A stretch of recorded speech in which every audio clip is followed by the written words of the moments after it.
nnyo. Amawulire n'okwekenneenya ensonga ssemasonga mu program The Inside Story, ensonga y'omunda ekutuusibwako MTN, everywhere you go. Ataddeko ekkulero omuntu wa bulijjo tutegedde nti wabaddewo ensisinkano wakati w'omukulembeze eggwanga lino Gen. Yoweri Kaguta Museveni Tibuhaburwa ebagenze maaso n'okuleka nti obaoliawo basinkanye mu ngeri emu oba endala. Gen. Museveni ensisinkano wakati wa Gen. Yoweri Kaguta Museveni n'ambasada w'eggwanga lya America gwe bayita William Pope basisinkanye. Meeting eno ebadde wakati wa ambasada owa America ne Gen. Museveni ejjidde mu kaseera nga waliwoko akasatiro mu State House ne mu Uganda okutwaliza awamu oluvannyuma lw'ensimbi eza USAID. Concerns over the USAID funding freeze inti America ayimiriza ensimbi zonna ezibadde ziyita mu kitongole kya USAID ezibadde zijja wano n'obunkenke bweyongedde ku muliraano munda mu ggwanga etibwa erya Kenya atala munda mu ggwanga eritibwa erya Congo.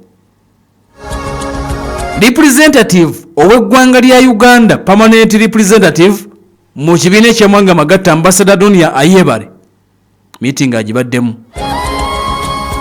Kakati byonna bijjidde mu kaseera ng'obukulembeze bwa Donald Trump obujja bwakagenda maaso n'okuleka nti obaoliawo bukwatamu era nga tutegedde nti bagenda kuba bapoozinga, America egenda kuba epoozinga USAID funding zonna era wagenda kubeerawo okuddamu okwetegereza baani be tubadde tugenda maaso n'okulabika nti tuwa ssente.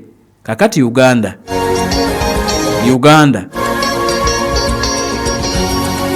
yemu ku mawanga agabadde gagenda maaso n'okuba nti gafuna ssente empitirivu ennyo nga ziyita mu kitongole ekya USAID. Ebyobulamu, ebyobulimi, education ne humanitarian sectors zonna zibadde zifuna ssente. Era tutegedde nti mu meeting eno President Museveni agenze maaso n'okuba nti ategeezezza ambasada nti ebyadde okuyimiriza okwa ssente zino kugenze maaso n'okuba nti obaoliawo kutaataaganyizza programu zeziwerako. Jjukira nti Uganda gamu ku mawanga genkutegeezezza nti gabadde gafunira ddala ssente. America ng'ateeka ssente okuyita mu bintu bingi. PEP Fair, Feed the Future, Power Africa.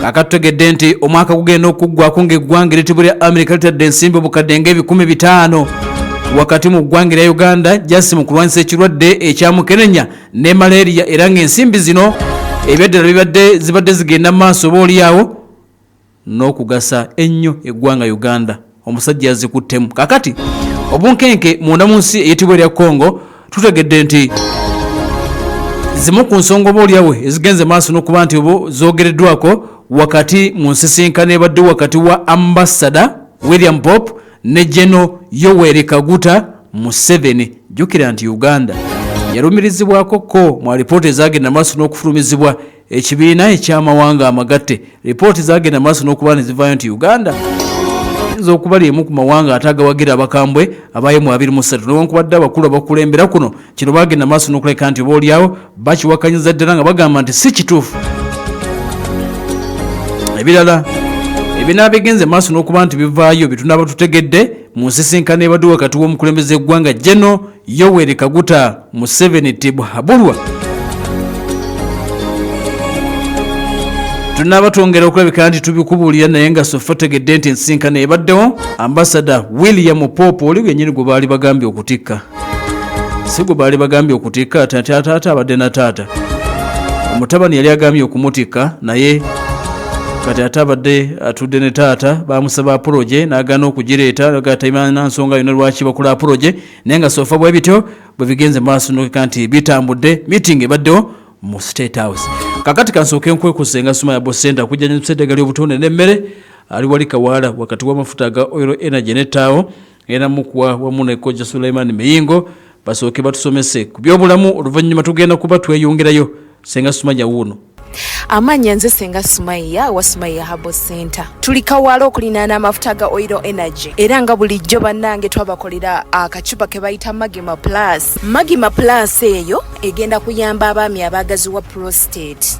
Omwami ng'ofuuyisa omusulo gujja gwesiba. Nammwe abaami ensonga z'ekikulu nga muzivuddeko. Otambulamu eddakiika 2 n'otuuka ku ntikko. Teziweeradde eddakiika 10 ate bw'otuuka nga tosobola kunonayo munno. Ebyo no biviirako amaka okukyangalana.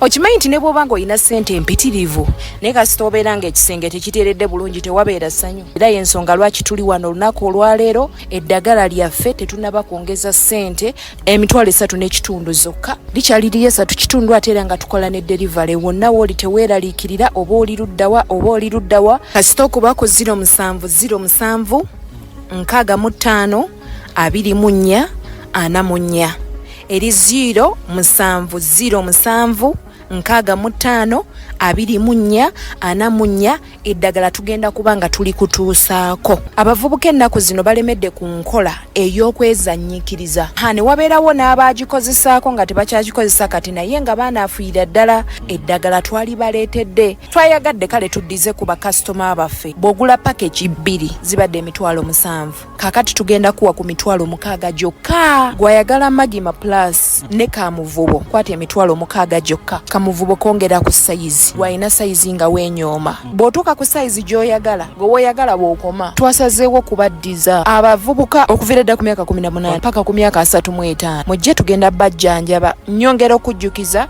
nti tekikwetaagisa na kusituka. Abamu babeera bize ng'olina ebyokola tosobola tambula okuba bukubi essimu. Essimu yaffe eri 0707 65 24 44 eri 0707 65 24 44. Naye bw'okuba essimu eno osobola okusangako kojja anaakunnyonnyola kyonna ky'oba oyagala n'asobola okubeera ng'akikutuusaako. Endwadde z'abakyala ezo nyongera obajjukiza naddala abakyala mulina okwefaako kubanga ekyo kyekimu kukitukuumira mu bufumbo. Endwadde ezo tuzijjanjabira ddala. Abakyala ng'olumizibwa ebyo mu ndira ezo infection ezo zireetera omugongo ne gubeera nga gukuluma, n'olumizibwa wansi mu ndira n'ovaamu amazzi amacaafucaafu. Ate mwana wattu waliwo n'abagamba nti nina ebintu byendaba nga biwunya ng'amazzi ag'amagi amazize. Ebirwadde ebyo tukujjanjabira ddala bulungi nnyo ate era n'owona. Ulcers ezo nazo eddagala weeriri eddagala tuliyina. Jjukira ulcers ezo ziyina sayini zaazo. Kaakati omuntu asobola okubeera awo n'awulira ng'awulira ekikeeto. Abasinga bawulira ekikeeto, abalala n'awulira okwokerera wano ku mutima wansi w'amabeere, abalala n'awulira mu lubuto ng'awulira omuliro gumwokerera okufaako obufi. Kaakati ate mulimu n'abalowooza nti baamuloze. Ulcers ezo ng'awulira ekintu ekimusimbye. Oluusi oyinza n'oziwulira eno mu mugongo kasita zibeera nga zikuze oba n'oziwulira mu mbirizi nga bintu bikusimba. Jangu tugenda kujjanjaba eddagala weeriri. Amannya nze Kojja Sulaiman Miyingo. Naku olwaleero nze kusomesa ku ndwadde ya prostate enlargement oba biki ebiviirako omwami okukyankala na prostate. Bange ensangi zino bwafuuse obulwadde ate ne kifuuka ekizibu. Prostate nabagamba nti bise ebisinga obungi eyonooneka oba enafuwa oluusi nga kivudde ku birungo ebisatu omuli calcium, selenium ne zinc. Ebirungo ebyo singa bigikendera kubanga y'emmere ya prostate gland. Prostate ejja kutandika okubeera nga enafuwamu, otandika okubeera nga ofuna obuzibu mu kufuuyisa. Omwami otandika okubeera nga bw'ogenda mu kisaawe tosobola kusamba mupiira ne gugguka. Sina kindi okufuna endwadde ez'omugongo n'okulumizibwa mu ndera ng'abakyala. Kati awuliriza yeebuuza dokita ddagala kiri alina lisobola okubeera nti linnyamba. Tuyina akadagala kaffe oba eccupa yaffe gye tuyita Magima Plus. Eddagala lino liyamba ku baami abakuliridde mu myaka singa obeera ng'otawanyizibwa obuzibu bwa prostate gland. Ne tubeera n'eddagala lye tuyita Magima Extra ero liyamba nnyo ku myaka egyo egy'obuvubuka. Naddala ng'omuvubuka oyinamu embeera gy'otategeera prostate ekyankalanye jangu okozese ku ddagala lye tuyita Magima Extra. Weezannyikiriza musawo Sumaiya. Abaami abo nyongera okwongera okubaddamu okubajjukiza nate nti eddagala tuliyina mujje tubajjanjabe abavubuka okuva ku myaka 18 paka ku myaka 35 n'abaami abakulu. Essimu yaffe eri 0707 65 24 44 0707 65 24 44 0707 65 24 44 wajja kuba ate munange ofuna bulungi Basmaya Habo Center bakujjanjabe bulungi. The inside story. Okulonda kwe tugenda mu kwa muliro, we either make it or break it. The inside story. Emwanyi za gavumenti abalimi ku kyalo kyewamwe gye muva waliyo gavumenti erinayo omusiri ne ssente UCD ezeetwala ezibaluma nazo si z'abannabyabufuzi abannayuganda abalima emmwanyi. The inside story. Mpula n'okuswala eggwanga lyonna okubeerawo boogala ku bitaliimu mwanyi. The inside story. President Museveni atufuza emyaka 4 mugamba aveeko kakati bwe mugamba nti vaako n'avaako. I am not a political activist, I'm a leader. The inside story. Don't allow people to tell you we are stealing on your behalf. Leaders don't steal. We don't elect leaders to steal. The inside story. Mwami Museveni ye president ndowooza ye kakati ali mu nsi yonna eyeewola okwesasula kubanga omusaala gwalya buli mwezi ajja gwewola buli mmere eri ku meeza ye ajeewoze ku ki tugenda kusasula bbanki. The inside story. I am the president of Uganda. If you want to check my power, you try it. But you challenge my authority now and you see what happens. The inside story. Museveni muzanyi munaffe naye azanya ne firimbi w'omulumba ng'afuuwa efirimbi ayina ne kaadi emmyufu asobola okugoba mu kisaawe. Mwatera akalulu kandi bakiiba. Does not mean nti temuddamu kulonda n'ekitegeeza mulina okukola more than voting. The inside story. Group ya Kyagulanyi teroho ninja kujimaraho. You just wait. Awakanyonkorera hansi yimwe mwikaruko egoro. Oye. The inside story. Kana gwakira magere naye oli waddembo ogenda emimbali eyo gye mugenda kati fe musana tukulaba buli magere ne wo pretendinga ne bwe bakusasula ssente. The inside story.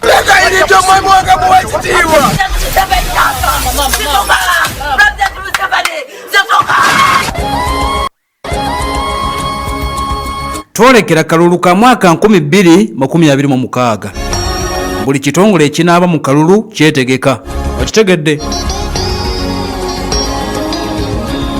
Kawempe eyamambuka okulonda kwakakasiddwa nti kujja kubayo ennaku z'omwezi 13 omwezi ogwokusatu okitegedde we Kawempe ebya tujja kuba tubikuleetera naye tugenda mukawamu 2026 Kawempe Kasiki embaga ya 2026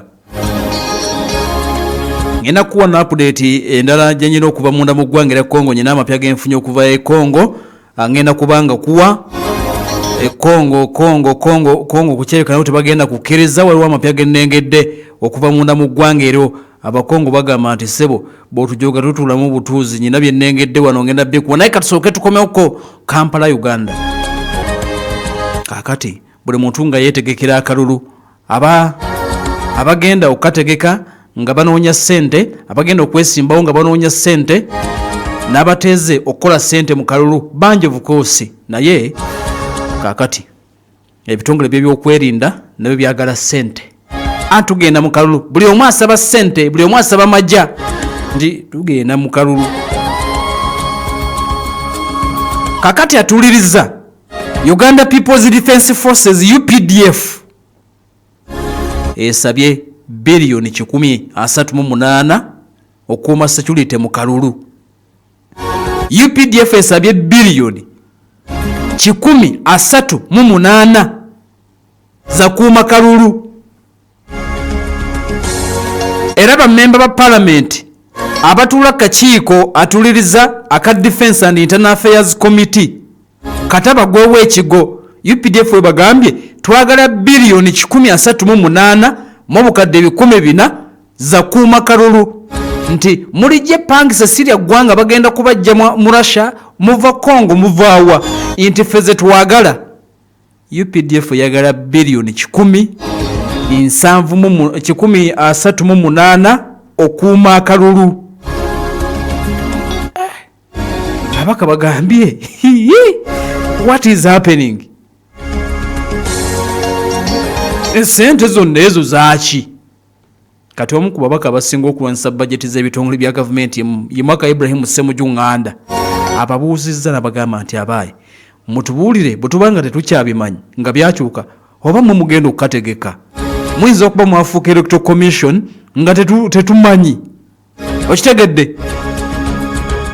Kakati UPDF yetaga bilioni 138 batudde mu kakiiko ne bagamba twetaga 138 kati babadde bakyali awo yo poliisi mu kalulu ka 2026 yetaga bilioni 3 UPDF esabye 138 kakati poliisi yetaga bilioni 3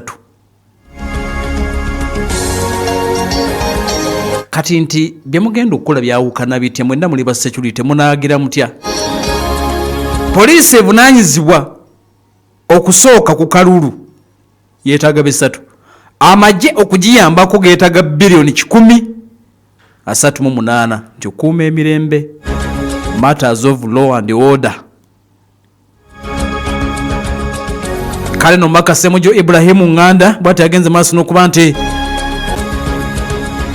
agambye abuuzizza bano nti bamutegeka okulonda banedde ekyokubiri nti akaluka na 2026 bw'otunuulira ssente ze basabye nti egenda kubanga military operation 2026 nti si kulonda kwa bulijjo ogigeraageranye ku military operation nti abasajja ssente ze basabye 2026 egenda kubanga military operation nga lutalo kikwekwetu kubanga bw'otunuulira ssente zigenda kukola ki naye chairman w'akakiiko kano Mbaka Lino Singopeke ye vice chairperson w'akakiiko ka defense committee era nga ye bakakiikira ekitundu ekya Kibanda awolerezza n'agamba ekyo tongole bya security birina okuba ne ssente birina ate okukwatagana mulabe obululu obuyise poliisi ebadde overwhelmed nga yeetaga support mu sister agencies kati tubawe ssente.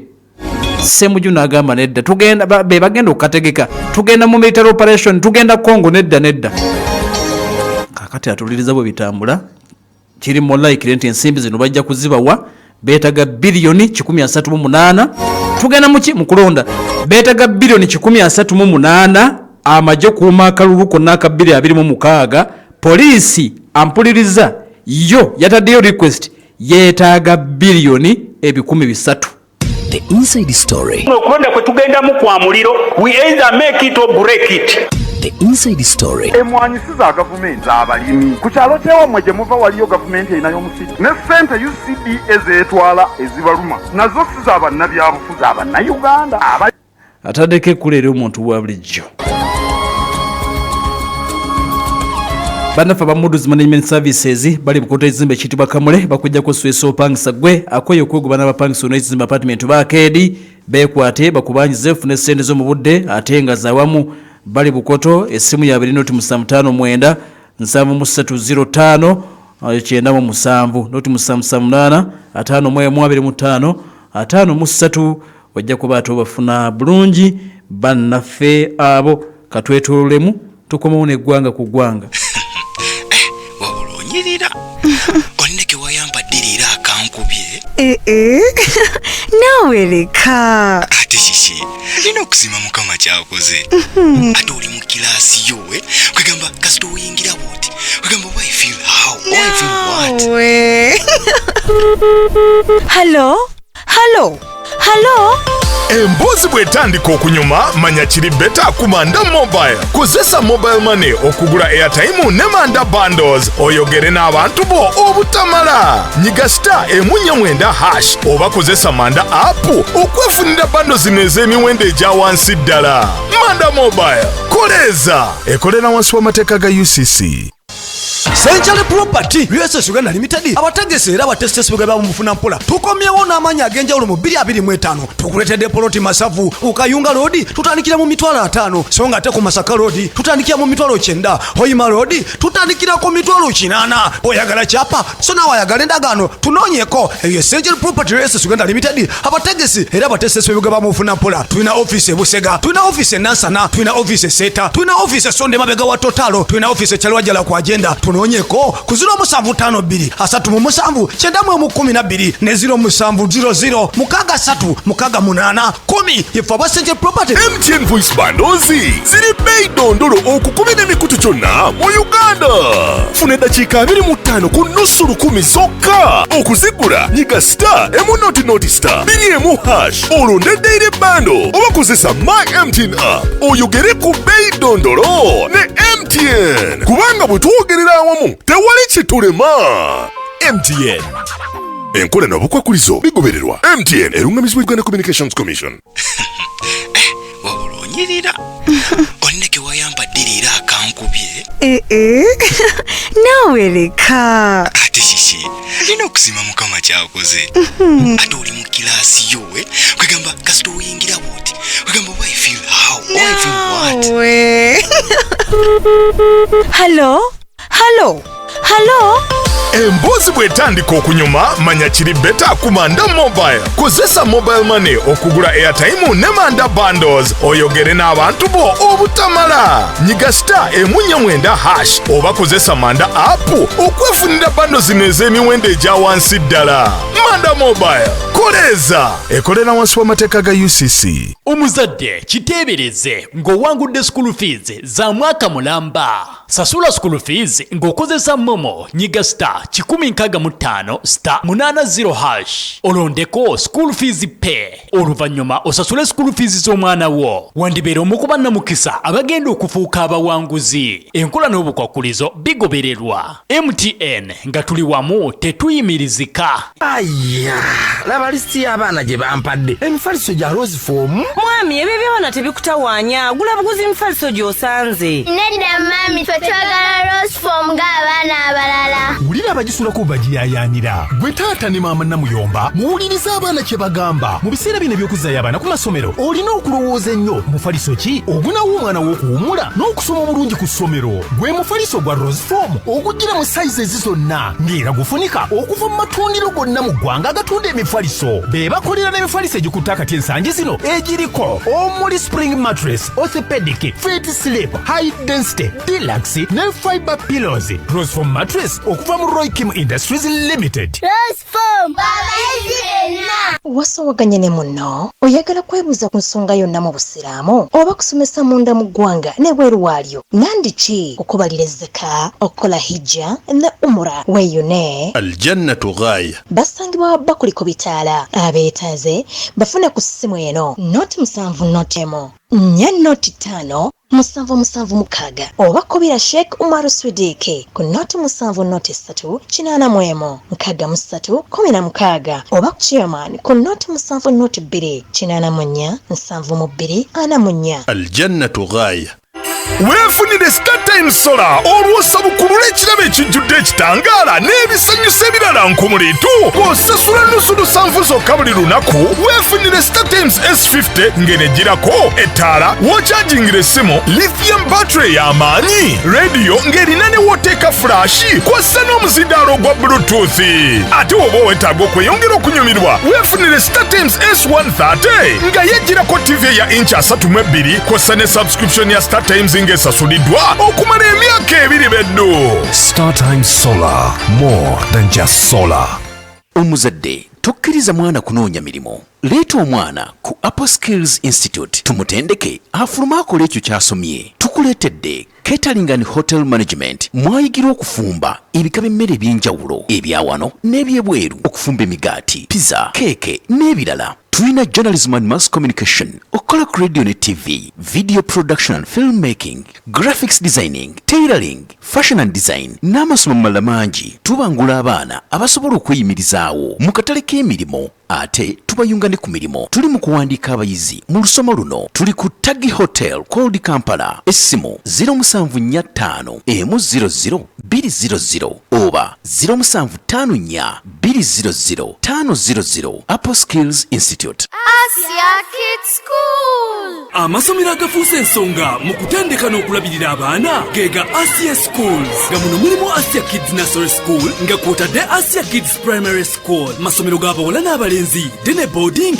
ate nga gasomesa eddiini n'ebyensi byakakasibwa minisitule y'ebyenjigiriza n'ebyemizannyo entambula weeri okukima n'okuzzaayo abaana nga kw'otadde ne kiriniki ebibiina n'ebikozesebwa biri ku mutindo gwa nsi yonna computer laboratory swimming pool tusangibwa kiteezi okyamira mbererwe ku siteegi nga n'okuwandiika abayizi abapya kugenda mu maaso buli lunaku okuva ku ssaawa 3 paka 11 ez'olweggulo bakubire ku 0704 29 33 65 oba ku 0773 18 14 23 ku Asia Schools tulinyisiza omutindo gw'ebyenjigiriza.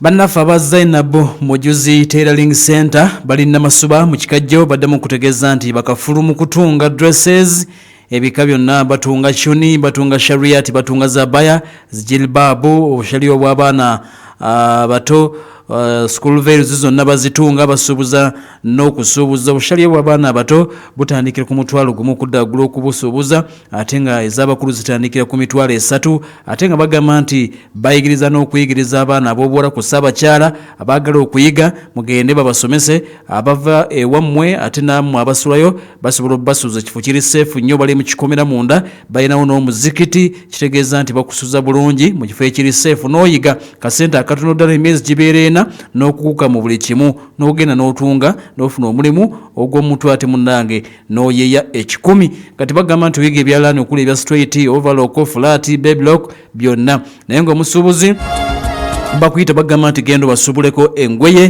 ku bbeeyi ennungi ddala noti 752 22 Zainab Mujuzi Tailoring Center wali namasuba mu kikajjo essimu yabwe noti 752 22 oba 0787 46 975 so nga ba Salfa Islamic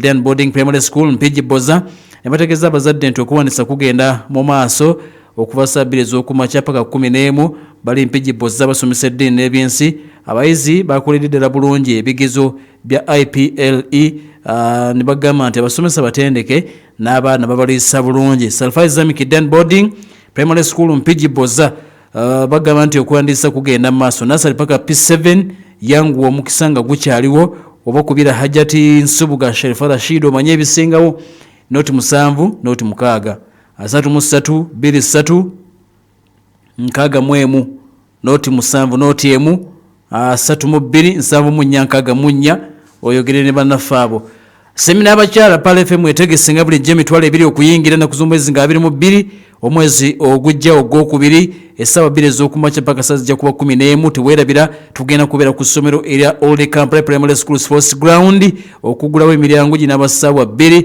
Pala FM yetegese nga bulijjo bw'obanga basuba omulundi guli ya 224 tosubwa ey'omulundi guno kuyingira emitwalo 2 gyokka jangu omukyalo oyige engeri gye bateekateeka omwana omusiraamu jangu ogende maaso n'okuba nti okeberebwa kookolo wa nnabaana n'omumabeere g'omukyala okusomesa ku byobulamu kujja kubaayo nnyo omukyala bagenda kusomesa ku infections eziremesa n'abakyala okuzaala kakati ensonga z'okwekulaakulanya obugumiikiriza enneeyisa n'empisa y'omukyala wakati mu mwezi omutukuvu gwa Ramadan ebeereete byonna mu semina mitwalo 2 okuyingira tiketi olwedde kweziri katale osobola okujja ku Pala FM n'ogula tiketi jangu ogulire bawalabo jangu ogulire bakyalabo bajje mu semina eno osobola okugenda kwekeza mu Kibuku Center mu Kwana Arcade oba ku Infinity Beauty Home ekyengera omwaliro ogwokubiri ekizimbe okuli DTB Bank noti 7 noti 4 bwe oyagala okumanya ebisingawo ofuna otya tiketi tosobola kujja ku Pala FM tosobola genda ku AK oba tosobola genda ku Infinity kuba essimu eno ojja kumanya wogenda ofuna tiketi noti 7 noti 4 5 noti 7 noti 4 5 semina y'abakyala tugyerabira marking a date naku z'omwezi 22 omwezi oguddako bannaffe aba Albraka Labour Export Company Limited baliko mambogo okulira n'eddwaliro lya KCCA beetaaga abawala n'abalenzi bagenda okukola ebweru w'eggwanga abawala ba maids nga muli wakati w'emyaka 21 ku myaka 38 mugenda Saudiya ne Kuwait mwetaagibwa abawala n'abalenzi bagenda okukola mu supermarket ne warehouse ne ba bike riders abakola delivery e Kuwait ne UAE mwena mwetaagibwa beetaaga ne ba construction helpers mugenda kuzimba kisaawe kya Nnyonyi wena okuba ng'oli mulamu bulungi wena passport okuba ku noti 208 779 aba Albrak bakubireko ku 0 7 4 mujja kuba tubafuna bulungi katugende mu ggwanga ku ggwanga mbagambye nyina kyennengedde ekirala Congo gwanga ku gwanga kano ke kaseerako aka gwanga ku gwanga tukusagulira amawulire agookya era masu okwetoolola ensi yonna okuva e Pyongyang paka e Moscow mu Russia okuva e Washington DC paka e Beijing mu China okuva e Tehran paka e Kabul mu Afghanistan kati gafune okuva ku semazinga ez'enjawulo era tosubwa n'agafa mu nnyaffe Uganda wano mu The Inside Story munda mu bisenge by'amakolero g'entalo.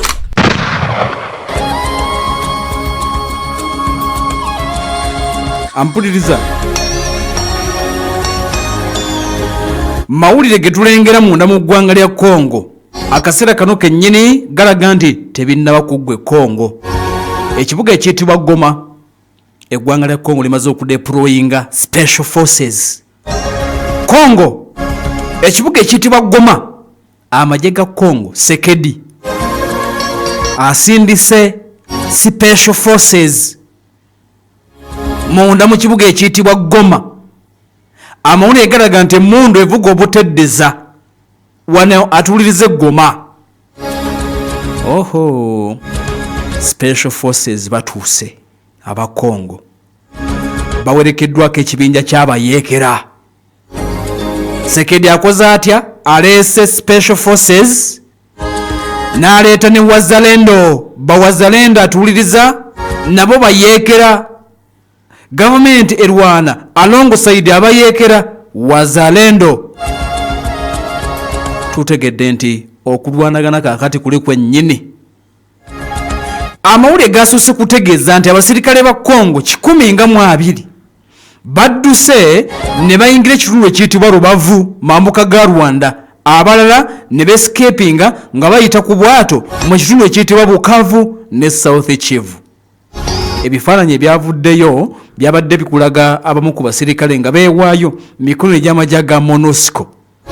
Kaakati gano mapya biri byabaddewo wabitegedde nti Congo yabadde ekuza retreat, ekibuga ne kiwambibwa abakambu ba M23 ne Rwanda nti kati amavanyuma gaveno gagano gategeeza nti Congolese Special Forces backed by Wazalendo, a self-defense group, decided to fight back Rwandan forces and the M23 emundu evuga obuteddiza. Tutegedde nti mukiro wonna Wazalendo n'amagye atuliriza ag'enkizo ddala ag'eggwanga eritibwa erya DR Congo Special Forces gagenda maaso n'okulabika nti galwana ku kisaawe atuliriza ekyennyonyi.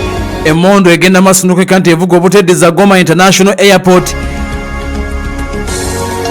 Waliwo heavy gunfire ebizimbe abigenda maaso n'okulabika nti obaolyawo byonoonebwa. Amagye ga Congo mpuliriza kyekyo Mukongo agamba togenda kutujogera waka. Omukongo agamba togenda kutujogera waka. Congolese forces batuuse dda weebali. Kakati ekiyinza okulabika nti kidda kule kimanyiddwa naye nga update nene gye tulina yeeyo. Wazalendo ne Fadaka forces sigali aga bulijjo. This is not a regular army now. Congo ekitadde nayo ku level endala egamba kakati ebyayonoonese embeera y'okulabika nti tuliisa ebijanjala empiso erabika yeewedde. Nga bwe tugenda maaso n'okuba ntugalengera ekiriwo kyekyo Congo aleesa amagye amalala gali gadduse ekibuga ne bakiwamba. Kati baleesa atuliriza ba special forces Wazalendo nabatuliriza weebali ku ground ekibuga ekiyitibwa Goma emundu evuga. Kakati tutegedde nti enteekateeka y'abano erabika yakusooka kwagala kununula kisaawe Goma International Airport bakuba emundu kamala. Kati ekibinja ekiyitibwa Wazalendo Force of Patriotic Awakening for the Liberation of Congo kino kirwana na magye ga Congo bali alongside Congolese Special Forces balwanira wamu n'amagye ga Congo. Bano jjukira nti bali best mu kitundu kye kimu ekiyitibwa North Kivu. Bayeekera atuuliriza abaagenda maaso n'okuba nti abeegatta ku magye agaggwanga erya Congo aga FADAK era nga bagenda maaso n'okugayambako mu kulwanyisa ekibinja ekya M23. Mulimu ebibinja ebiwerako omuli Alliance of Patriots for a Free and Sovereign Congo webali awo nabo beetondamu ekibinja si magye ga ggwanga naye bo bagamba naffe tweyatandikawo okulwanirira eggwanga erya Congo kaakati webali bali mu Wazalendo. Kakati mu Wazalendo muno era mulimu ekibinja ekirala kibayita Nduma Defense of Congo Renovated nabo webali balwana. Kakati era mulimu ekibinja ekirala kibayita Collective of Movements for Change. Collective of Movements for Change nabo balwana. Era mu Wazalendo mulimu Patriotic Self Defense Movement MPA n'ebibinja ebirala. Kakati ebibinja ebyo byonna byekulamu omulimu biine mundu ne byetuuma Wazalendo. Mu bufunze mu lulimi Oluswayiri beyita Wazalendo. Wazalendo kitegeeza patriots, bamwoyo gwa ggwanga, ba nationalist abeewayo okulabika nti balwanirira ensi yaabwe. Gavumenti nga weeri tebaginaako buzibu. Weewuunye nti ebigundi baba bijjawa, ebyokulwanyisa babijjawa, ejjaweerera ery'eggwanga kati ne watandikibwawo ekibinja kino ekya Wazalendo ate nakyo nga kiringa kibinja kyabayeekera naye nga kyo kirwana ne gavumenti, mukwano gwa gavumenti. Kati embeera nga bwetambula amagye ga Special Forces gakomyewo ag'eggwanga etibwa erya DR Congo ne Bawazalendo bakomyewo bagezaako okununula ekisaawe ekiyitibwa Goma International Airport. Akaseera kano nga bwe tugafuna okuva e Congo mu byonna ebitambula otegedde nti Congo tebinnaggwa. Amagye ga Sekedi ag'omutawaana gali agasembayo ne Wazalendo bazzemu okuteekawo embeera mu kibuga Goma. Gwanga ku gwanga kano ke kaseerako aka gwanga ku gwanga tukusagulira amawulire agookya era masu okwetooloola ensi yonna okuva e Pyongyang paka e Moscow mu Russia, okuva e Washington DC paka e Beijing mu China, okuva e Tehran paka e Kabul mu Afghanistan. Kati gafune okuva ku ssemazinga ez'enjawulo era tosubwa n'agafa mu nnyaffe Uganda. Wano mu The Inside Story munda mu bisenge by'amakolero g'entalo. Wano mu Inside Story munda mu bisenge eby'amakolero ag'entalo. Webale nnyo okutuuliriza n'okutugoberera naye nga nkujjukiza Etihad International School Kira Kampala. Essomero eryo liri ku syllabus bbiri Sachure ya Cambridge Curriculum wamu ne theology y'eddiini Musiraamu. Basomesa mu Edad ne Thanawi omwana afuluma nga ali ku mutindo gwa nsonda nga n'oluwadabwa lutegera bulungi. Balina tahafidhi program abaana bakwata Quran, omwana n'afuluma nga eddiini agimanyi Quran agimanyi ate nga ali ku mutindo gw'ensi yonna. Lisangibwa Kito Kira Division District ewakiso okuwandiisa abaana kugenda mu maaso Nasale paka ku kibiina eky'omukaaga. Obakubira ku noti 772 4376 noti 7 nkaaga mu 5 2250 oba okube ku noti 7 077 lunana nkaaga mu mwenda. Ate nga SH Family Hardware SH Family Hardware bayina buli kika ky'ebizimbisibwa ku bbeeyi ennungi. Weetaaga ebya plumbing okusuubuza simenti mu bika byonna, weetaaga misumaali, tanka, mitayimbo, sengenge, mataala, byonna bisaage ku SH Family Hardware. Bali kukubera egenda ku headquarters za district ewakiso opposite ne Masjid Noor. Osobola n'okugulabo nabo account n'oteekako ssente zo ate paka boona atuukiriza ekiruubirirwa kye eky'okuzimba. SH Family Hardware ku noti 7 noti 34 noti 75 34 nga bannafa bafuna bulungi. Kakati omusomesa w'oluzungu nga wa primary weetaagibwa ng'osoma mu bitundu by'empereerwe. Omusomesa w'oluzungu nga osomesa primary weetaagibwa mu bitundu eby'empereerwe kuba ku noti 7 2 43 65 noti 7 2 43 65 okube ne ku noti 7 8 2 9 19 noti 7 2 19 omusomesa w'oluzungu ng'oli wa primary gwe weetaagibwa.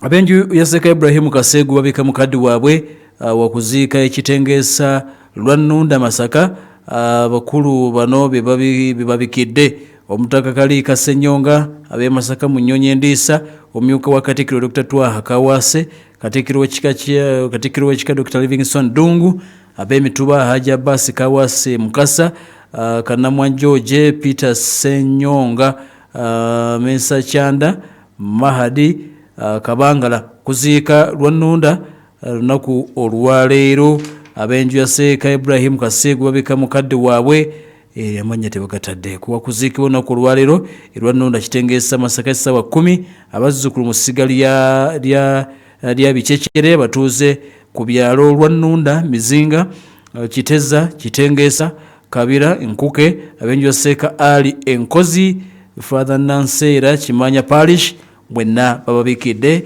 inna lillahi wa inna ilaihi raji'un. Kakati katulabe amalala wano agagenze maaso n'okuleka nti oba oli awo atugalengedde. Russia ndowooza tuli bagenda yonca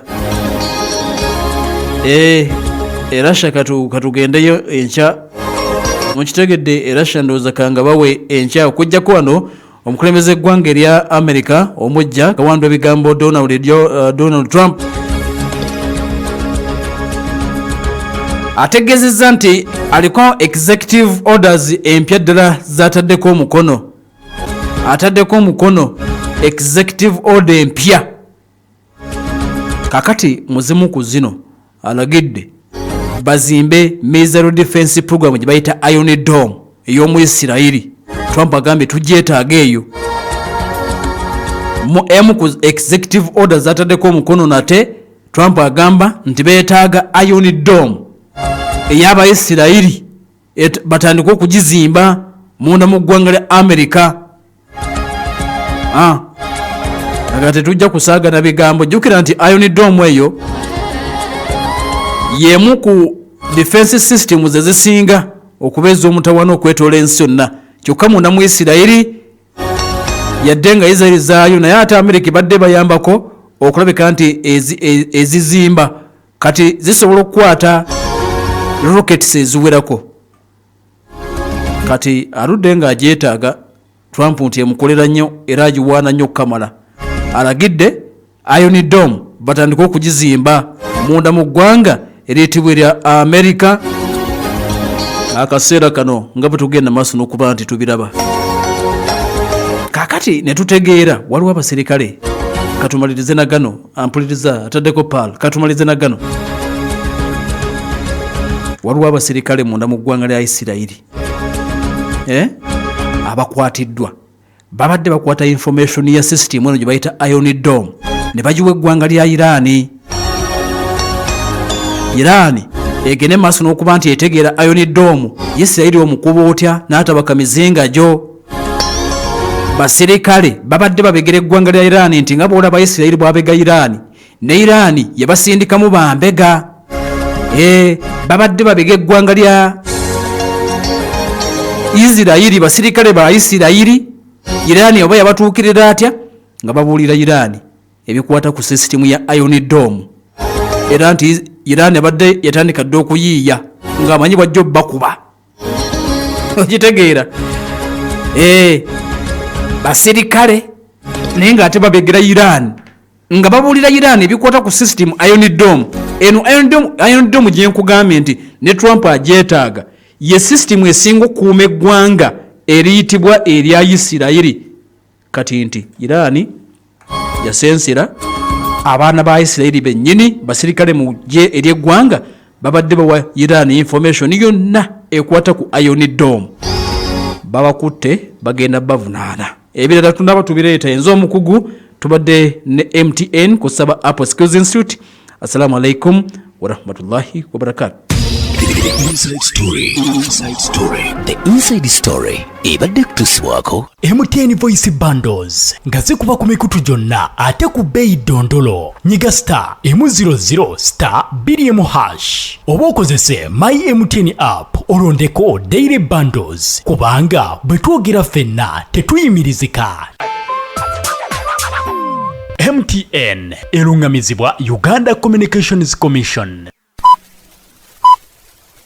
Essaawa zigenda kukwera mukaaga ez'omutuntu. Time check ekuleeteddwa Kira Junior School erisangibwa ku Mamerito Road mu Kito Ekira. Essomero lya Kisulo n'eri abava ewaka lisomesa amasomo gonna n'eddiini. Tuwandiika abayizi okuva ku baby class okutuuka ku P6. Tulina buli kimu ekifuula omwana wo w'omugaso eri eggwanga. Kuba ku 0752 65 37 31 oba 0771 82 78 Kira Junior School Kito, in pursuit of faith and wisdom.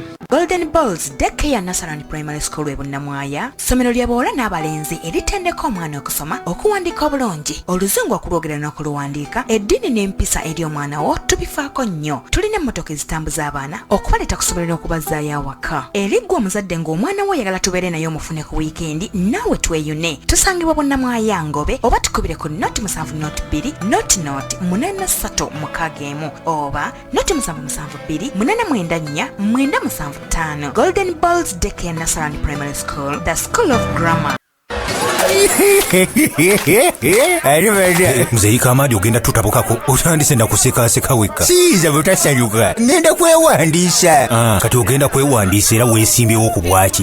Bwe twotegedde. Nze siri kubya mu bya dunia. Nze nzirayo kola hijja. Kasi tannafuna abatuufu abakola kyenjagala. Be bali waabo. Abatawakalo Travels Hijja and Umrah Services. Mwanange bali balina enteekateeka etasangika walala. Kubanga bafaayo ku buli muntu. N'ekikula kye kati ngafu abakuze batuyambako okukola emikolo ng'ate kisebeekanya ate ng'ebyendya ebyensula obujjanjabi byonna birungi kati nno gwayagala okukola hijja oba umura genda ku ofiisi zaabwe ku Magoba shopping arcade okuliraana Masigiri Magoba opposite ne paaka enkadde oba kubira Dokita Kikambi ku ssimu eno 0772 oba eyamwali mu Mayambala 0701 ne Dokita Kuzayima ku 0758 oba eyaseeka Nassa 0759583519. MTN Voice Bundles ziri bei dondolo okukubira emikutu kyonna mu Uganda. Funa eddakiika 25 ku nusu lukumi zokka. Okuzigula nyiga star emu star 2 olonde daily bundle oba kozesa My MTN app oyogere ku bei dondolo ne MTN kubanga bwe twogerera awamu tewali kitulema. MTN enkola n'obukwakulizo bigobererwa. MTN erungamizibwa Uganda Communications Commission. Mukwano wanze ino saati ng'eyakayagana ate onya bulungi kakodyo ki? tewali kakodyo hani kyamagero. Kyamagero mu ngalo zo? Nedda sabuni omupya White Star Magic ow'obuwungu okuva mu Bidco. Omanyi White Star Magic Premium sabuni ow'obuwungu okuva mu Bidco ye mukwano gwabo ab'enjawulo mu bulamu bwo. Awunya bulungi era ayoza n'atukuza. Okwozesa White Star kyamagero mu ngalo zo. Ekyamagero ekigonza omulimu ogwandibadde omunene omwangu ennyo era omunyuvu ddala. White Star Magic sabuni obungu w'ebyewunyo omupya ajjudde ebirungo eby'enjawulo okuva mu Bidco ayongera ku byewunyisa bya mukyala wo. Gula White Star Magic mu dduka lyonna oba supermarket ekuli okumpi. Wulira ekyamagero ekikuuma engoye zo nga nnyonjo nnyo olunaku lwonna.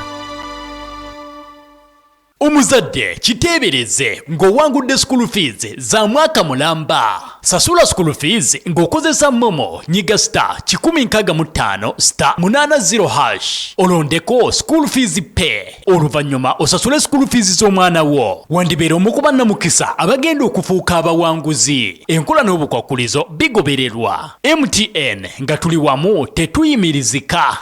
Islamic University in Uganda Alumni Association nateekuleetedde Alumni Dinner ey'omulundi ogw'omukaaga. Jangu twejjukanye tulye tunywe nga bwe tuteeseza university yaffe. IU Alumni Dinner yakubeerawo nga 15 Ogwokubiri 2025 ku luno tuli ku Imperial Royal Hotel mu kibuga wakati. Funa tiketi yo ku King Fahd Plaza IU Office, IU Kampala Campus, Main Campus Mbale wamu ne Females Campus Kabojja ku mitwalo 10 silver ate gold ku mitwalo 2 saako emitwalo 5 ba VIP tables ziri ku kakadde kamu n'ekitundu n'obukadde obubiri. Okumanya ebisingawo kuba ku 0776 17 9404 oba 0702 19 0012. tukwaniriza mu program The News Hour. Mwofunira amawulire nga bwe gaakagwawo okuva mu basasi baffe ab'enjawulo okwetooloola eggwanga lyonna. The News Hour okuva ku ssaawa 6 paka 7 ez'omu ttuntu. The News Hour.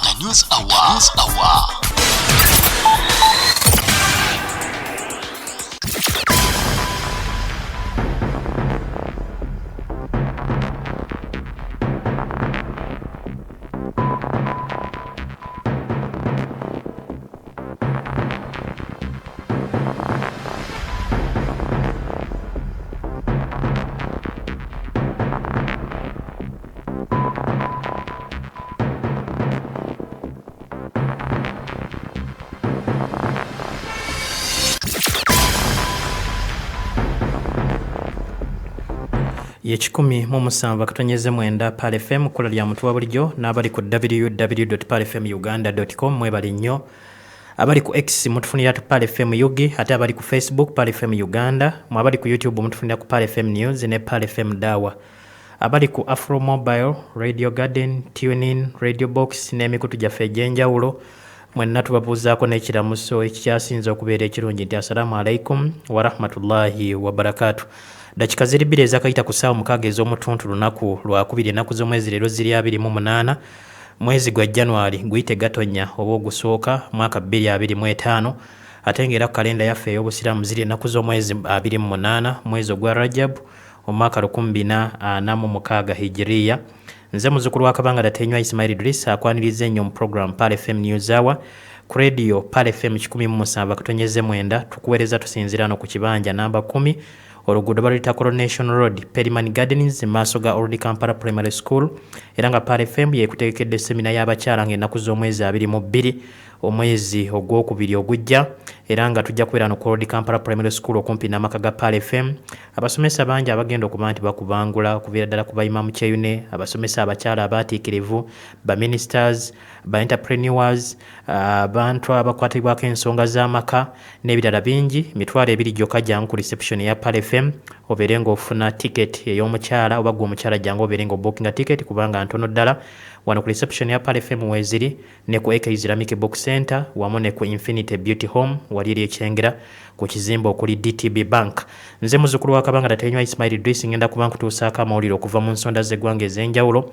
Olunaku olwaleero minisita avunanyizibwa ku nsonga z'amawulire n'okulungamya eggwanga n'ensonga za tekinologiya omukulu Dr. Chris Balyomunsi ayogeddeko eri bannamawulire okubamenyeramenyerako ku ebyo ebyabadde mu cabinet. Jjukira nti cabinet etuula buli lwa bbalaza bwe bati we bateesezza eggwanga ku biki ebinaalitwala mu maaso na biki balina okuba nti bazzaako ate ng'era n'ebikujjuko ebyatale esita eby'omulundi guno eby'omwaka 2025 bibindabinda byakuzibwa omwezi ogujja ng'ennaku z'omwezi 6.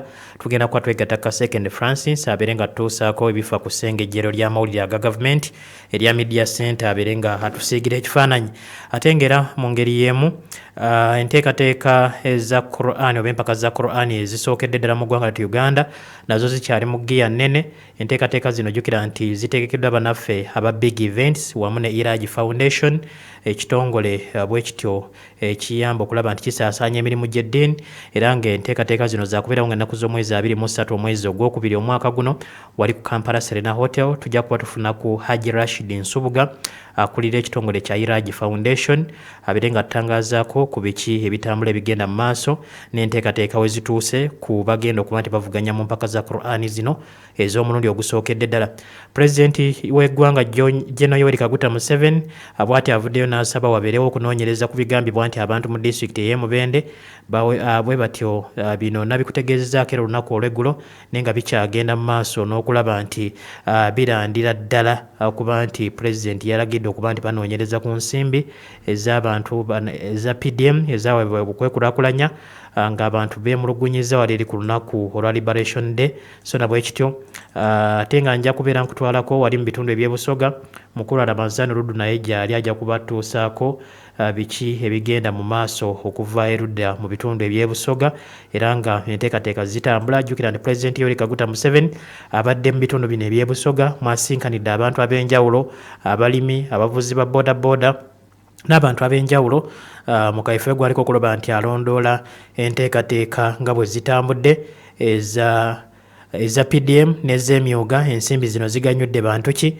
wamu n'ebirala bingi byonna ogenda kuba obifunana ku Pal FM 17.9 ekkula eri omuntu wa bulijjo. Ate nga n'enteekateeka akakiiko k'ebyokulonda kamaze okuba nti kasabuukulula enteekateeka egenda okuyitibwamu okuddamu okutegeka ekifo akalulu k'omubaka owa Kawempe North oluvannyuma lwa Honorable Muhammad Segirinya okuva mu bulamu bw'ensi era ng'enteekateeka zino zayindidde waliri ku Tiki Hotel wano mu Kampala era ng'omulamuzi Simon Byabakama Mugenyi yawummula nga ye ssentebe w'akakiiko k'ebyokulonda yatangazizza n'ebigenda okuba nti bigobererwa mu kuddamu okujjuza ekifo ky'omubaka owa Kawempe North era nga bangi bakyesoboddeyo okuba nti bakwata tike bwe bati baddira Segirinya omugenzi mu bigere ng'ekibiina ky'NRM sofa kati nakalaba k'abantu balinga 2-3 bamaze okuba nti beesowolayo baagala kaadi ya NRM ate nga mu kibiina kya National Unity Platform bawerera ddala basussa 5 kuliko munamateeka Nalukola Luyimba Elias kuliko omukulu ono Alex Ruswa ng'oyo yali omuyambi wa Honorable Muhammad Segirinya kuliko Mafu kuliko mukulu Magala bw'atyo naye mwali mu bagenda okuba nti bavuganya era nga bebasaba kaadi y'ekibiina kya National Unity Platform era nga byonna tugenda kuba tubikutuusaako wano ku Pal FM okuviira ddala akalulu ako wekanaatandika paka ekanaakomekerezebwa. N'abalala bangi bakyesowolayo kuliko omukulu Mutazindwa Musaifa oyo wa kibiina kya FDC ey'Ekatonga yenajja nankumbi etali y'Ekatonga wabula yenajja nankumbi era nga bwe bali mu nteekateeka ezo ez'okulaba nti bwe batu bavuganya. Omukulu ono Muhammad Mutazindwa Musaifa ali eno saidi za wa retired Kano Dr. Kiza Besigye bw'atyo gy'asabira akalulu. Oli ku Pal FM 17.9 ekkula eri omuntu wa bulijjo n'abali ku www.palfmuganda.com ngenda kuba nti ntandika ne mukulu Kaseke Francis abire nga tuusaako ebigenda mu maaso wali ku Media Center nga kutegeeza nti enteekateeka za Tale 6 ebikujjuko eby'abannamagye eby'omulundi guno bigenda kuba nti bwe bityo bikuzibwa ng'ennaku z'omwezi 6 omwezi ogwokubiri. Mukulu Kaseke Ssebo nkwaniriza ku Pal FM twagala otusigira ekifaananyi ebifudde ku Media Center.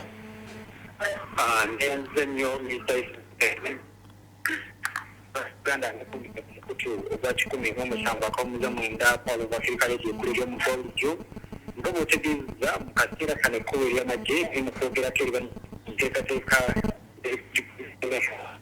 ebyobugwana nebina naye mu kusooka nsonga zega tekinologiya mu kulambika eggwanga Dr. Omusi alisinzidala ku Media Center n'ako ensonga ebyawuzamu ebyo ebibadde bigenda mu maaso okutangirizibwa ku mbeera ya Dr. Kiza Besigye ali mu kkomera mu kiseera kino. Kasekende Francis Kasekende nsaba ofuna ekifo ekirungi ssebo tetukufuna bulungi bannayuganda babeere nga bakuwulira bulungi.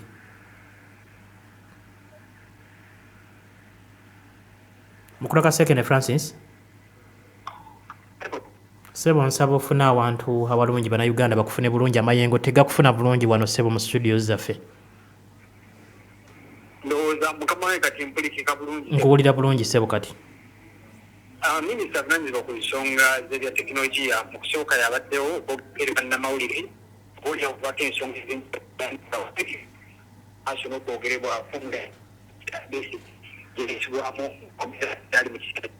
Minisita abadde ayogerako eri bannamawulire ategeeza mbazizza ebyogerebwa nti Dr. Besigye kaweebwa omwaka okusinginkana bantu be kyagambye nti Dr. Besigye Pal FM 17.9 kula lya muntu wa bulijjo n'abali ku www.palfmuganda.com mwebale nnyo okuba nti mutuliza dakika 10 zezakayita ku ssaawa 6 ez'omutuntu lunaku lwakubiri wano mu kibuga Kampala. Bannakampala bakedde dda okuba nti bakola. Mwami Kasekende Ssebo.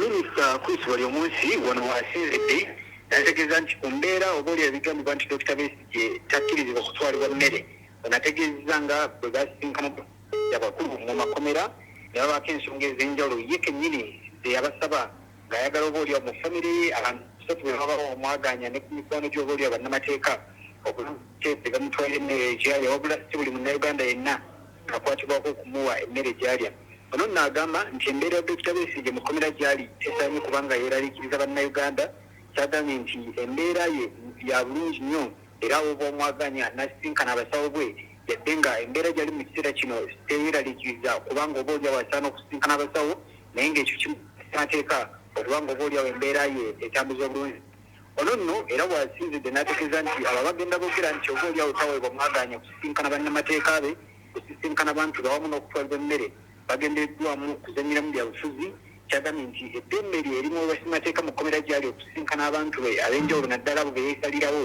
n'okuba nga ate abamutwalira emmere limuweebwa bulungi ate era n'ebikuumibwa butiribiri ono nno era wano wasinzidde n'ategeeza nti mu nteekateeka eno bagendera ddala mu maaso okulaba nga bakuuma simateeka awatali kutyobola ddembe lya muntu yenna era kyagambye nti Dr. Besigye kkooti ye muvunanyizibwako obanga aweebwa bbeeyi okusobola okweyimirirwa oba neddala naye nga bo gavumenti bafaayo okulaba nga oba oliwo eddembe lye erimu basimateeka likenyulwa butiribiri ng'afuna ebyo byebadde yeetaaga okufuna mu kkomera gyali kukya America okubanga yategeezezza nga bwegenda okusala ku buyambi obujja mu mawanga ga Africa agatali gamu nga muli ne Uganda ng'ategeezezza nga kino bwe kitasaanye kweraliikiriza bannayuganda kyagambye nti mu kiseera kino gavumenti ya Uganda erina ensimbi ezimalira ddala okubanga basobola okutuukiriza ebyo ebibavunaanyizibwaku yadde ng'ensimbi ziri eziva mu mawanga ago nga America basobola okuzifuna ng'ennyogereza ono nno sinzidde n'ategeeza bannayuganda nti basaanye okuba nabweraliikirivu wabula mutima gisaanye okuba nga gibakkakkana olw'ensonga nti beeteefuteefu okutwala mu mirimo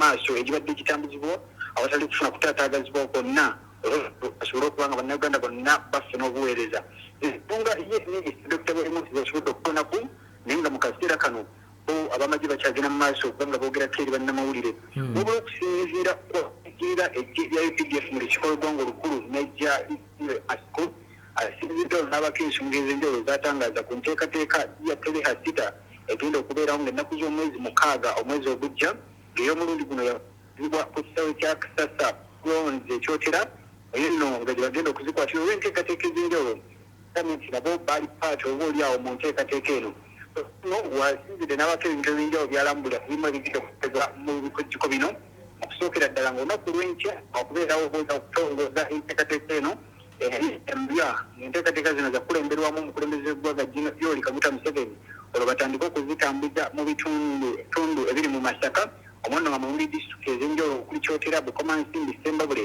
ne disitulikiti endala okulaba nabo babeera paati oba oli mu bikujjuko bino muzimu ku nteekateeka muli okutuusa obujjanjabi okukola bulungi bwansi okusimba emiti oba oli awo n'enteekateeka endala agambye nti bo bakugenda mu maaso n'okuba nga bazituusa bannayuganda naddala mu bitundu ebyo by'Amasaka nabo beenyigira mu bikujjuko bino wabula Brigadier General Engineer Bekuda akulira ebya engineering mu UPDF ategeeza eggye Uganda kusobola okupaka ebintu by'enjawulo gyebikola bw'akyolekezza mu kuzimba ekisaawe kya Mandera n'ategeeza nti ekyo kyoleka bw'ati nti oba oli abalina ebintu ebingi basobodde okutuukako ng'eggye nga mu kaseera kano balina project ez'enjawulo ze bali mu kukolako mu bitundu eby'Amasaka ng'omuli okuzimba amasomero omuli okuzimba obutale ekyo by'enjawulo onagamba kifo kyoleka lwaki nti oba oli awo eggye gye lyatandika ne mu kiseera kino erituuse bakiwulira ddala okuba nga ate balina oba oli awo kibagatta ku bannayuganda naddala mu kutuusa obuweereza bano nno bategeeza nga babugenda okubeerayo ebikujjuko oba oli awo enteeka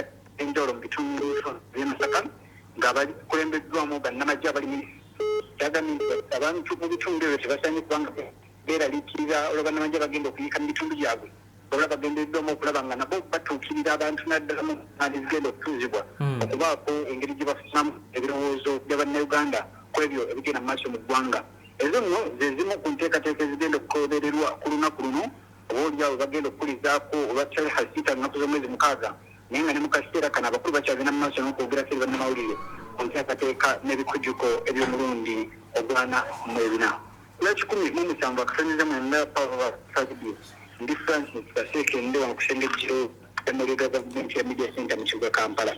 tweyanziza nnyo omusasi waffe mwami Kasekende Francis okuva wali ku Media Center oli ku Pale FM 17 kula lya muntu wa bulijjo ziri 15 zezakayita ku ssaawa omukaaga ez'omutuntu lunaku lwakubiri nga wenkutegeezezza zikonye kati 16 webale kuba nti oli mu program Pale FM News Hour byebyo ebifudde wali ku Media Center ew'omukulu Kasekende Francis nga bw'atyo atutegeeza ku bikujjuko bya Tale 6 ebyamagye eby'omulundi gwana mwena nga bigenda kuzibwa wali eri mu district y'ekyo tirange nakuzo mwezi mukaaga kati akadde kano njagala kuba nti nkutwalako wali ku lukiiko olukulu lw'eggwanga mukyala Namagembe Joeria naye abeere nga tutuusaako ebigenda mu maaso mukyala Namagembe nkwaniriza ku Pale FM.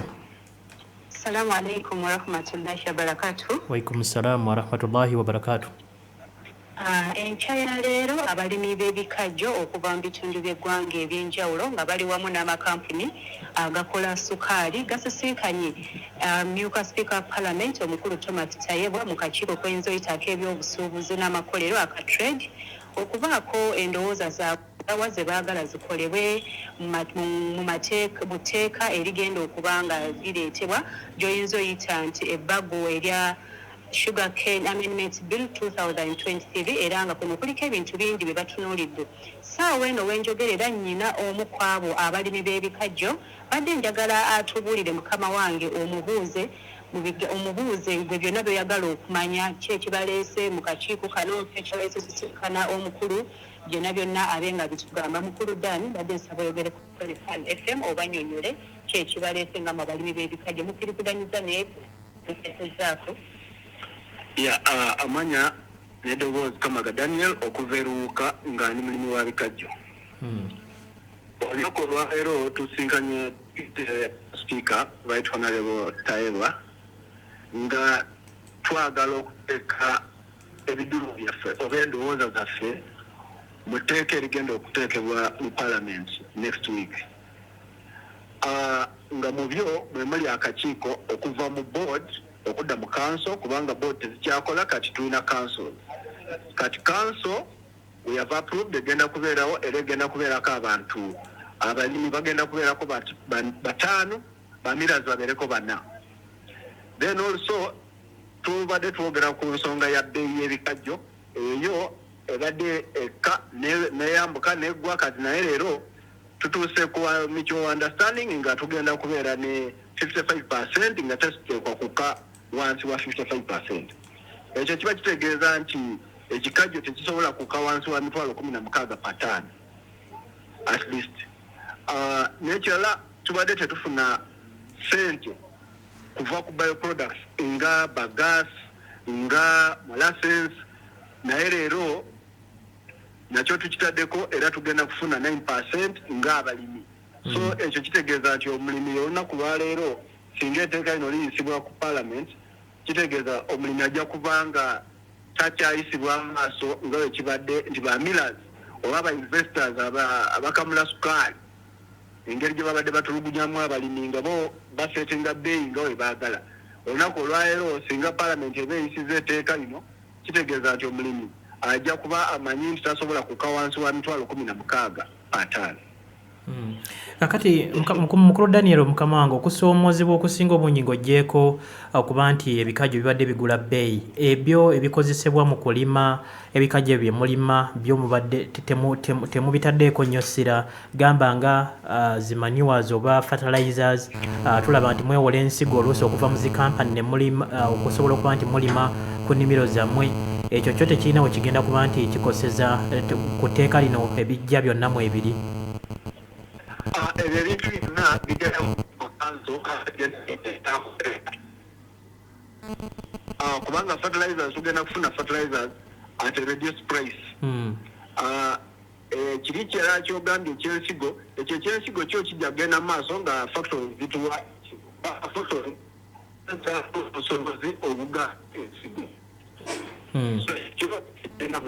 Ekibadde kisoomooza ennyo y'ebbeeyi n'ekirala fertilizers. Naye fertilizers zigenda kubanga bihandlingibwa by the council egenda okuputingibwa in place. Mukulu Daniel kyenjagala okumanya nti mu kaseera kano tulaba nti companies ezo ezibadde zibawola ebikajjo oba ensigo z'ebikajjo zibadde zirina fixed price kwe zibawolera kati nabo tebagenda kwesasuza nti olw'etteeka lina abaliyise olw'okuba nti waliwo okwongezebwa oba obutakendeera kwa ssente buli ttaani okukka wansi w'emitwalo 16 nabo tebajja kukozesa kakisa kana kuba nti ate bongeza ensigo yaabwe. Ekyo tekijja kusoboka, tebasobola kwongeza nsigo kubanga bebasinga okwetaaga ensigo egabibwe so that basobola okufuna production. Kati bwe baba tebakikoze kitegeeza nti bo bennyini bwe babeera bafiirwa so tebasobola kwongeza bbeeyi ya nsigo. Kati palamenti yo teeka lino nga lijja okuba nti libagibwa palamenti mugisuubiramu kyera kiki kye mugisaba okuba nti eteekako nnyo essira? Palamenti kegenda otuula kano batugambye nti oba bategeeza nti bagenda etteeka lino ku floor next week. Naye kye tusinga okwagala ky'ekyokuyisa council eite nga bwe tuteesezza mu meeting yaffe olunaku olwaleero ne deputy speaker ky'ekyokuyisa percentages zetukanyizaako eya 9% recovery n'eya 55%. Ye tusinga okwetaaga. Mukulu Daniel akasembayo nga naatera okuta abawuliza ba Pal FM betaaga okumanya kubanga tulaba nti amateeka mangi gajja mu palamenti ne galeetebwa mu bubage oba ne gatandika okuba nti galeetebwa ku fulo ya palamenti. Ababaka abava mu bitundu ebya Busoga tebabeere biased eri companies ez'ebikajjo ne baba nti babafunirwayo ekyojja mu miro baleme kuba nti oba oliawo bayisa ebinaayamba abalimi bo bayise biyamba company. Yesebo neyanza naye ekyo tekijja kusoboka, ababaka tebajja kusobola kufuna kyojja mu miro. Era n'ababaka betubaddewoko nabo bonna tebabaddewo naye tubaddewoko n'ababaka abawera naye tekijja kusoboka kubanga eno sugar cane amendment bill oba sugar cane as a crop is a political crop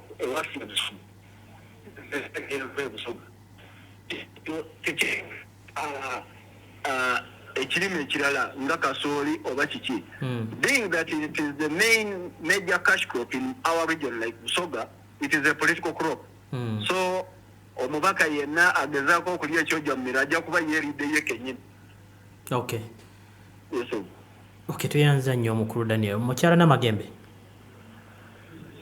Wange mukulu Senya. Nga tumaliriza olinayo abantu abalala abasobodde okuba nti bakubaganya ebirowoozo ku nsonga eno.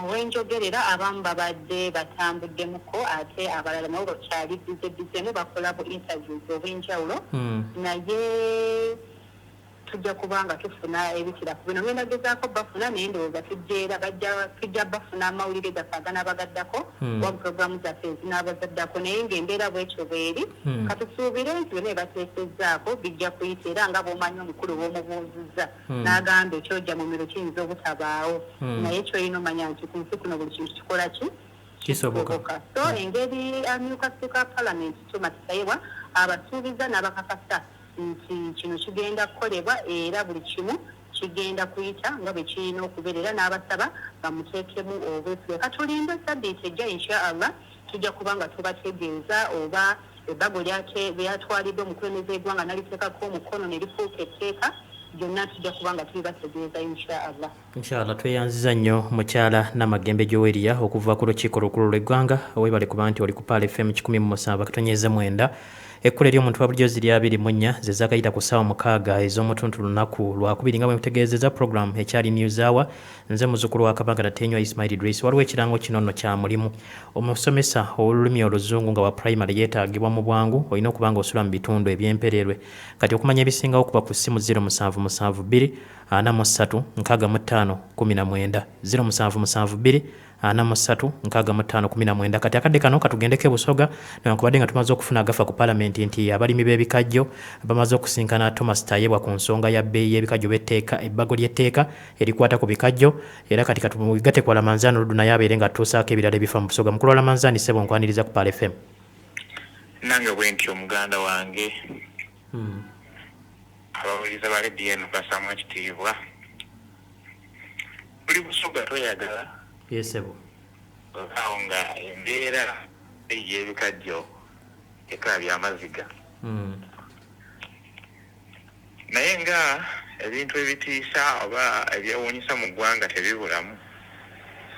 Wali mu bitundu by'ekyanvuma mu disitulikiti y'Eruuka ku kyalo Kalyowa poliisi ebakanye n'omulimu ogw'okunoonya mwana muwala Winnie ono be bano abawala abakeera okulunda abasajja ayagala oli yafuna olubuto nga tamanyi olubuto lubadde mu myezi 8 mwana muwala ono kwe kuba kaakulamu sobola mu kaabuyonjo era wajjukira poliisi era gw'engulu alaba nga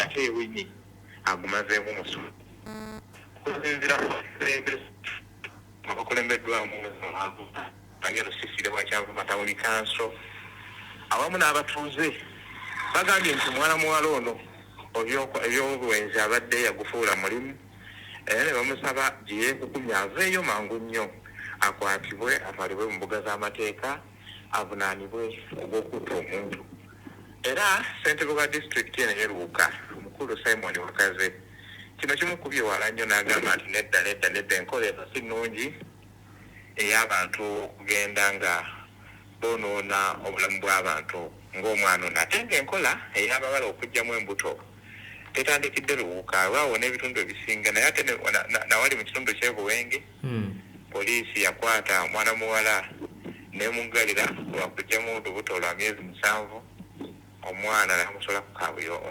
n'amusola ku kasasiro era nga nkyali mu disitulikiti y'Eruuka abantu 2 bo bafudde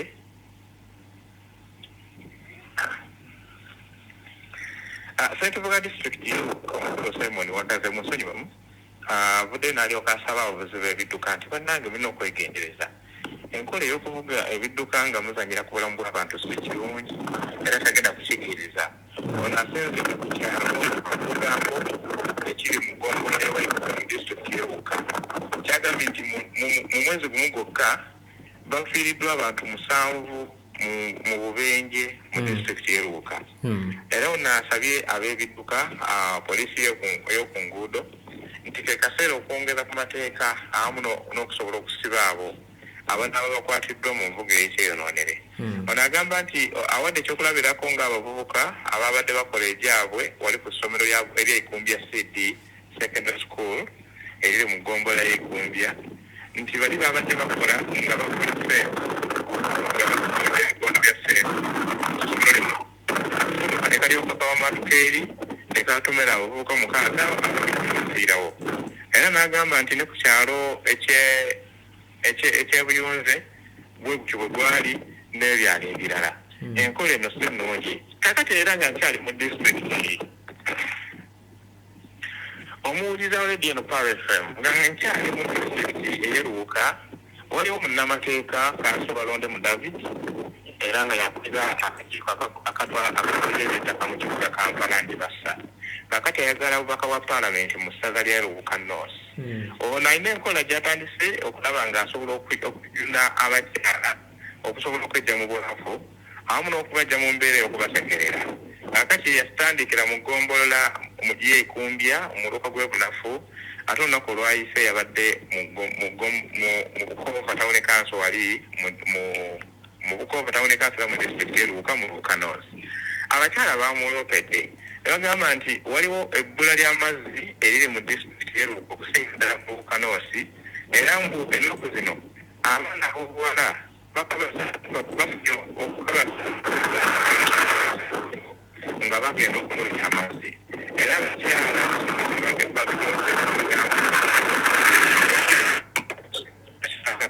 kumi na 5 ne balyoka bakkirira ku nayikondo eri mu bikajjo okusobola okuwona basadubuto abatamanya ŋŋamba kale bweto ne bamusaba abayambe abawe ku mazzi gano gagenda nayikoota enekaso nabiri aliwamu n'abakungu abakulembeze nga ntono nnyo ye yatandika dda omulimu guno ogw'okusobola okuyamba munnansi okusingira ddala oyo awo yatasobola kwetuusaako ku ngeri yonna era n'agamba nti wakugenda maaso n'okulaba ng'ayamba abantu be mpaka ng'atuuse mu paalamenti y'eggwanga Okay, tweyanza nnyo mukulu Ramanzani Rudde oli ku Pal FM 107 katonyeze mwenda kulalya mutwa bulijjo n'abali ku www.palfmuganda.com mwebale nnyo okuba nti mutuwuliriza mukadde wange Haji Ali Kasuma Center mu London mu Bungereza ne Hajjati Zahara Kasuma mwebale kutuwuliriza waliwo mukulu Haji Moses Chaze naye ali London banana ndi mwebale kuba nti muwuliriza Pal FM Moise Rukaka naye ali London ne Professor Manisuru Senyonjo mwebale kuba nti mutuwuliriza abali mu America Dallas abali e Bahrain mwebale kuba nti mutuwuliriza ngenda kuwumulamu katono nnyo n'obubaka buno nkoma otova ku Pal FM.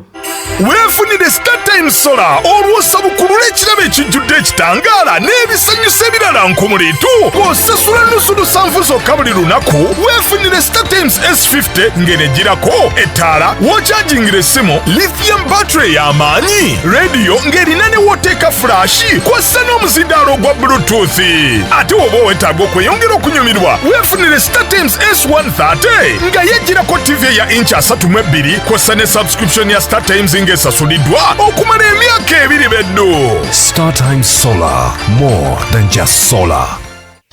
Ekifuula engano kw'ossa n'akawunga ka Supreme Flour ebyenjawulo byebiriisa omuli vitamins omwenda ne minerals. Supreme Flour ali ku mutindo gwa waggulu ddala ng'era osobola okumufuna mu maduuka ne supermarkets okwetoola eggwanga ku bbeeyi ensaamusaamu. Supreme Flour akolebwa ba Mandela Millers Limited abasangibwa e Busega.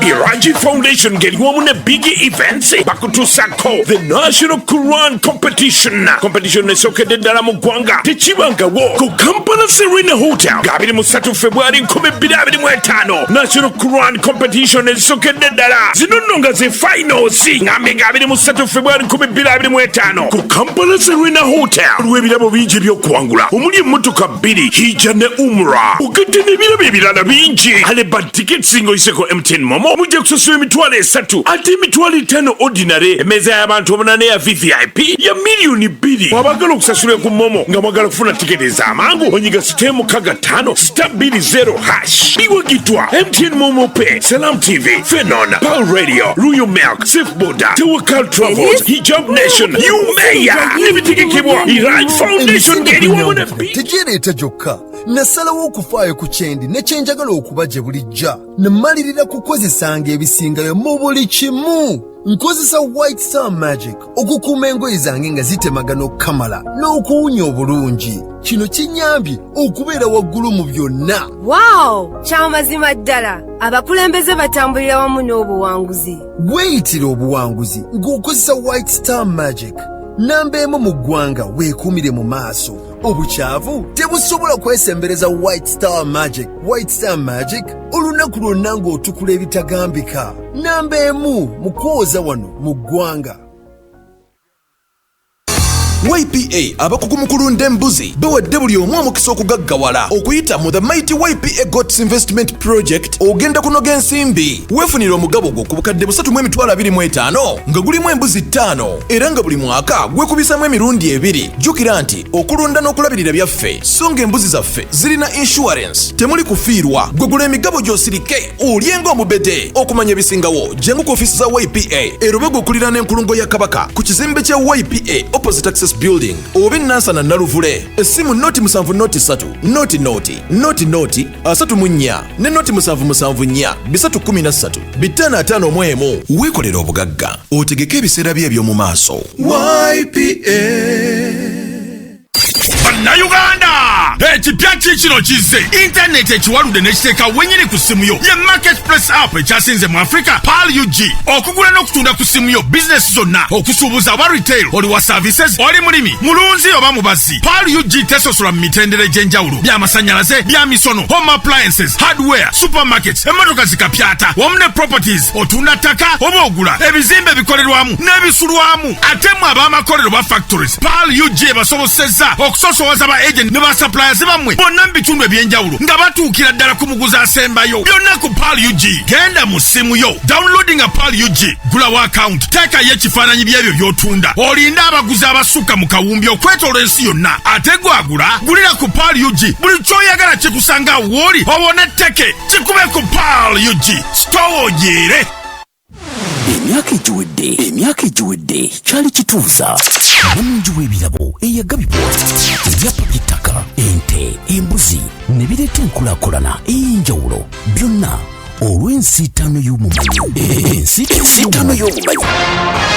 Tuwe enjawulo wakati w'ekirabo ne saddaaka. Saddaaka eweebwa okuba abagagga bonna bagiwa. Kakati ekomyewo ensitano y'omumanyi 2025. Kano ke kabbinkano ka bwino abasiitaanyi bwe beefuka n'abasiitaanya. Ensitano y'omumanyi.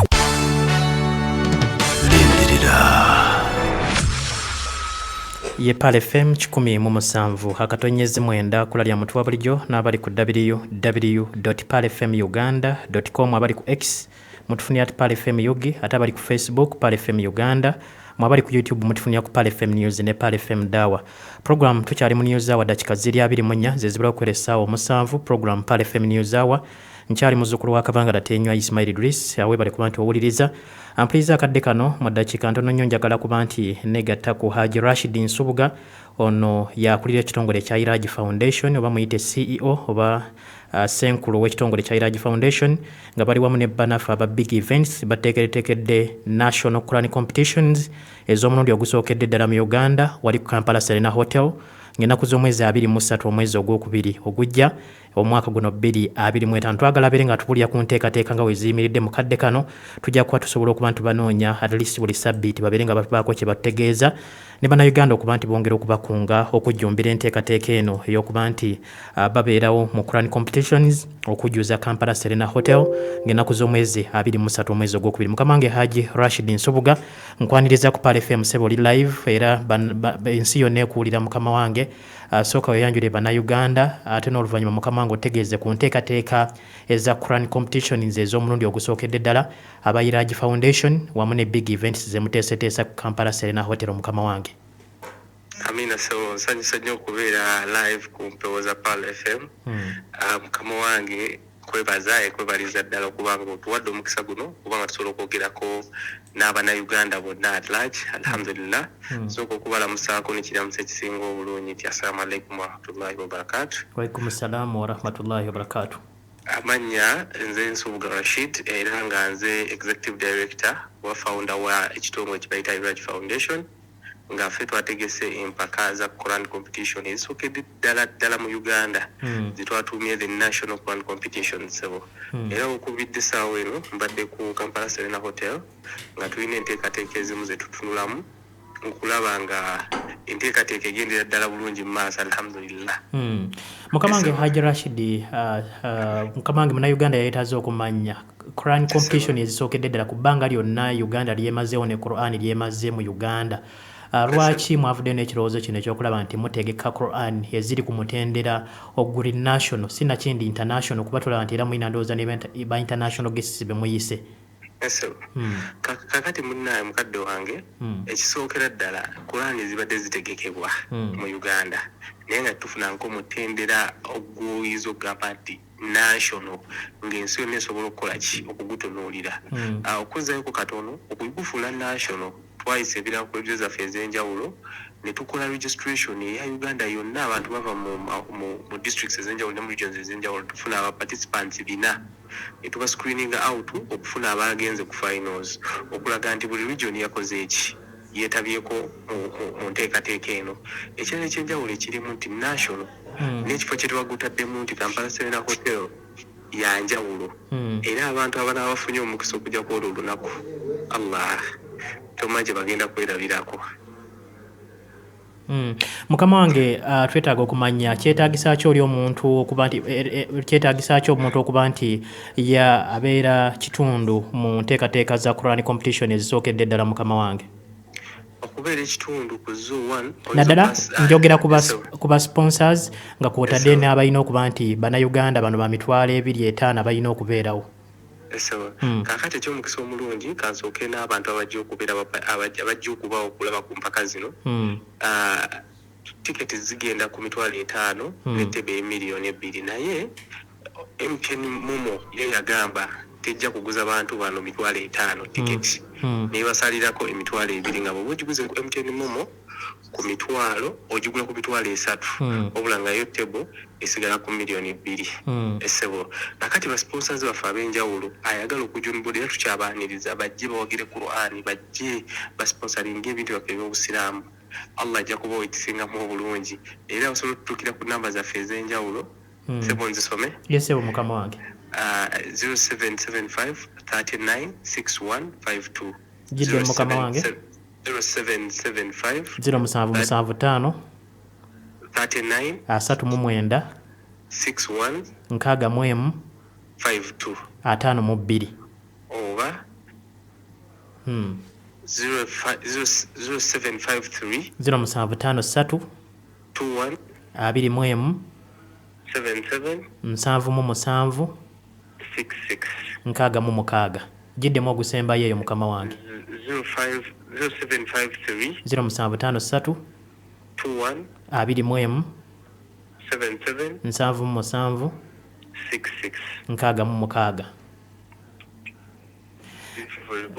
tulabe nga tutwala ekitabo kya Allah mu maaso inshallah mukama wange kaakati sofa bannayuganda naddala akyaliyo ng'alowooza nti ajja kujja asasulire wali ssente ku mulyango mulinawo enteekateeka y'okusasulira ssente ku mulyango oba omuntu alina gula tiketi before era ebifo bye tulina okufunamu tiketi ezo tulina kuzijja wanawa sebo ku Pal FM wenyini waliwo tickets abantu oli waba yagala okugula tiketi lwakuba ekyenyewe nti bajja ku Pal FM ebeera ya mitwalo 5 n'ettebo ya milioni 2 naye bwagulira ku Momo Pay ebeera ya mitwalo 3 ku Momo sebo naye ng'enteekateeka ye alhamdulillah sofa nnungi tiketi zafulumye n'abaana abawagala okugula tiketi ku mulyango era zijja kubaawo lwakuba abebaadi zino zisobola okujjuza ekifo abantu otuka wali nga ne tiketi zakolaki zaggwawo so asobodde okugula agule mangu inshallah mukama wange Haji Rashid Nsubuga sebo executive director wa Iraj Foundation mbadde nsaba obulyo ku bannayuganda sebo bubaka bw'obusembayo naddala abantu okujjumbira ekitabo kino ekitukuvu ekya Quran kuba tulaba nti abantu abasinga obungi bazze bateeka empaka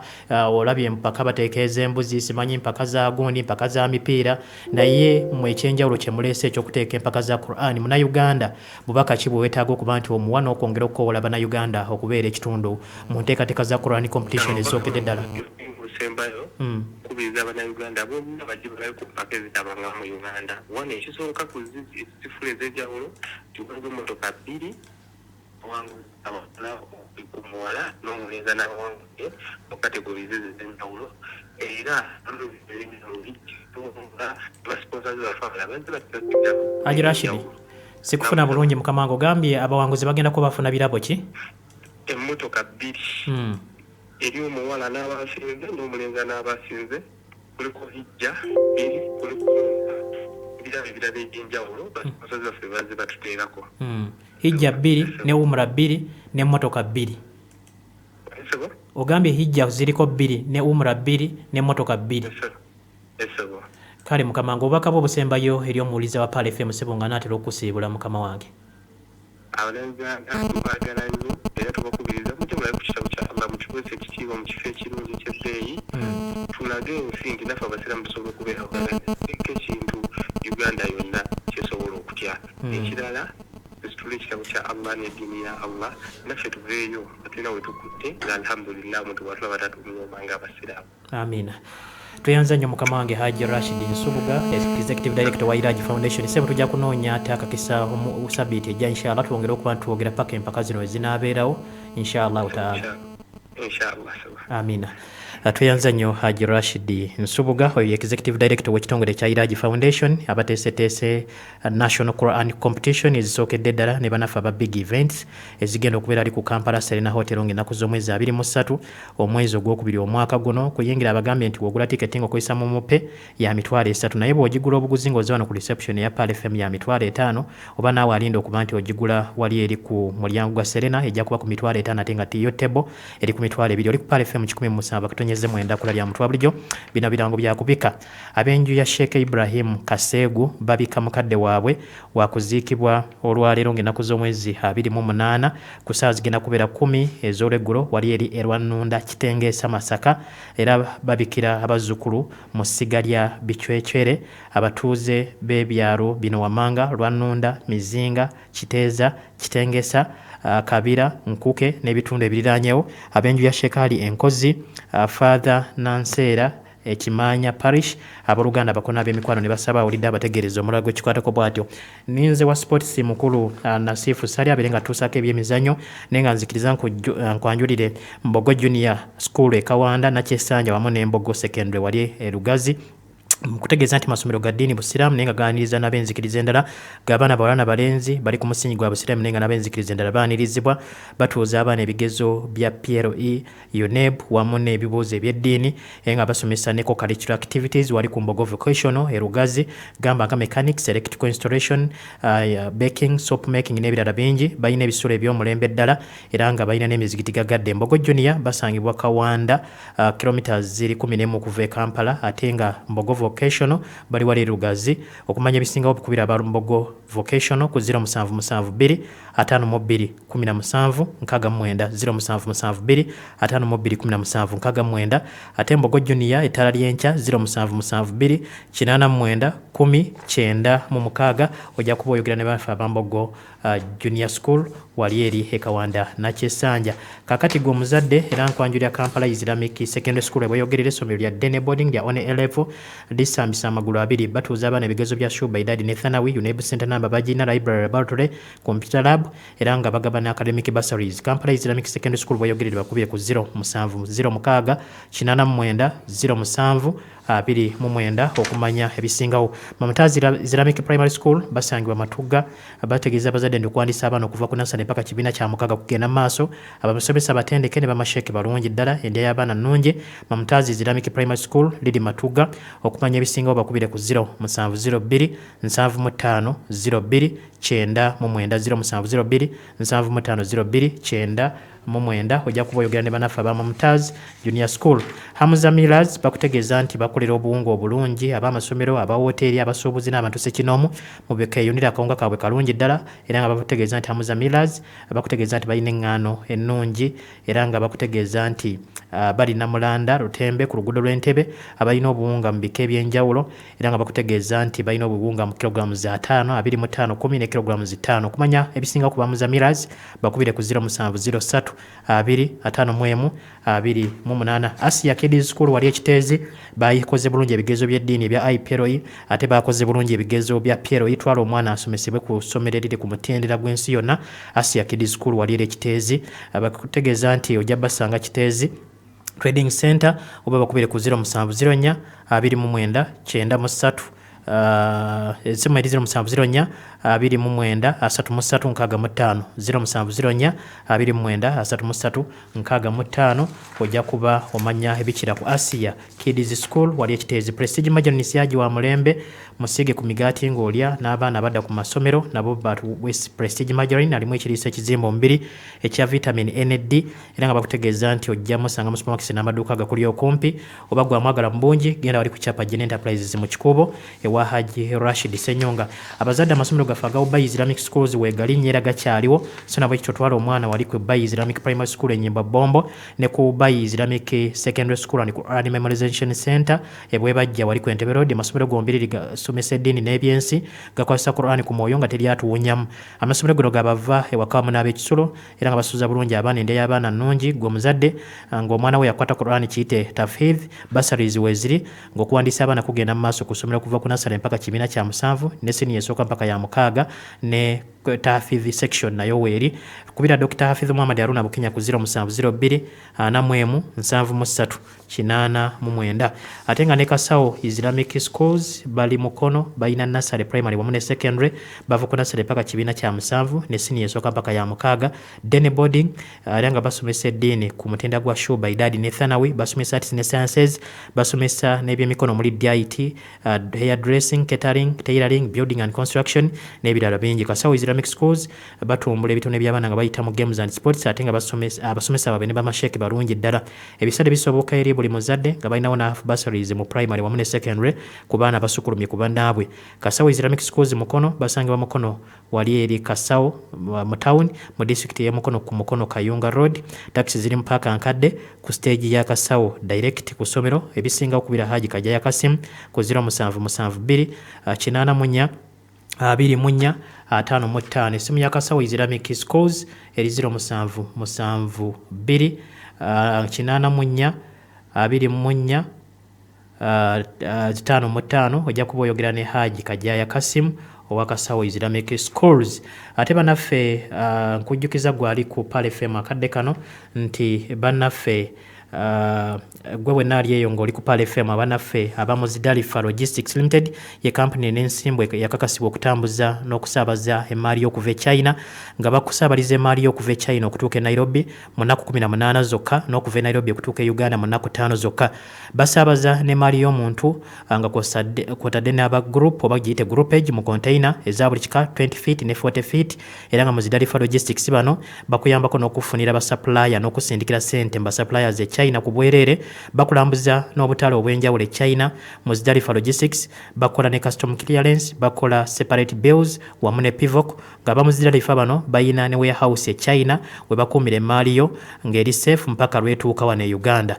N'olwekyo gwe wenna ali eyo ng'oweetaaga okusuubula ebintu okuva e China Muzdalifa Logistics benkuzigiridde beera ng'obeekwata ojja basanga wali ku Ham Shopping Grounds Block A level emu room number 124 aba Muzdalifa Logistics ojja basanga ku room ku Ham Shopping Grounds wanina Kivubo block number A level 1 room number 124 oba ebisinga obakubire ku 0700 38 38 97 0700 38 98 ne 07 mukaganya 89 98 beba Muzdalifa Logistics Limited oli ku Pale FM 17 kutonyeze mwende kuleri omuntu wa bulijjo njagala kubasiibula n'okubagaliza olunaku olungi atakuumira mpeera bankuumire tugenda mu kubuulirwano bannaffe abanyweza enzikirizayo be baddako naye nga nkwebaza wenna Maama Hajjati Ndu Nabitaka waliwo Haji Twahiri Sejjemba ku Mbogo Mixed Senior Secondary School e Kawanda ne Haji Dr. Abdulhamid Rumu mwebale nnyo okuba nti mutuuliza ne bannaffe aba Homeland Junior School wali eri